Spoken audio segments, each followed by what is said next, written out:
জয় অসম বন্ধুসকল, আমি নতুন সাইড এটা লৈ আহিছোঁ। বাৰ্নিছ কৰা আছে, চব বাৰ্নিছ। ইয়াৰ দৰ্জাবোৰ বাৰ্নিছ কৰা আছে। এইটো ৱাটাৰপ্ৰুফ বাৰ্নিছ হয়। এইটো ৰ'দ আৰু বৰষুণতে একো নহয় পটকে। এই দৰ্জাখন খুলিল, চাব ভিতৰৰ লুকছটো, ওপৰৰ চিলিঙৰ লুকছটো দেখা পাইছে। চিম্পল চিলিং হয় আৰু একদম চিম্পলত ৰখা হৈছে। চিম্পল হেৰিটোৰ লুকছতে বনোৱা হৈছে। চিম্পল চিলিঙত আপোনালোকে দেখা পাব এনেকুৱা ডিজাইন।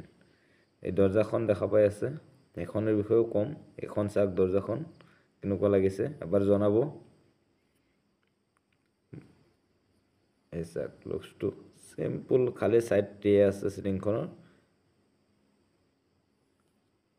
এইখন দৰ্জা চাওক, দৰ্জাখন পুৰা কভাৰিং কৰা হৈছে, সানমাইকা কভাৰিং দেখিছে কিমান সুন্দৰকৈ কৰা হৈছে। এই দৰ্জাখন খোল খোৱাৰ লগে লগে এইটো হ'ল বেডৰুম। এটা বেডৰুম হয়, এল টাইপত সুন্দৰ এটা বেডৰুম। লুকছটো চাব পাৰে,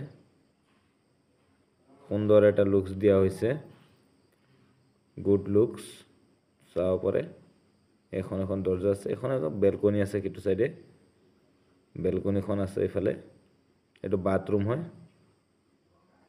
বাথৰুমটো চাব পাৰে, এইটো বাথৰুমৰ সুইচ দিলে লাইটটো জ্বলিব। এইয়া লাইট জ্বলিল, চাওক বাথৰুম এটা। বাথৰুমৰ পিভিসি সিলিং কৰা হৈছে, প্লেন পিভিসি সিলিং। দুটা লাইট আছে, টাইলছ লগোৱা আছে, 70% টাইলছ। পানীৰ কামবোৰ বাকী আছে।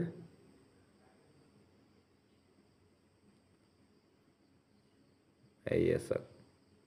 জয় অসম বন্ধুসকল, ভাল লাগিলে প্লিজ এটা কমেণ্ট কৰিব আৰু জনাব কেনেকুৱা।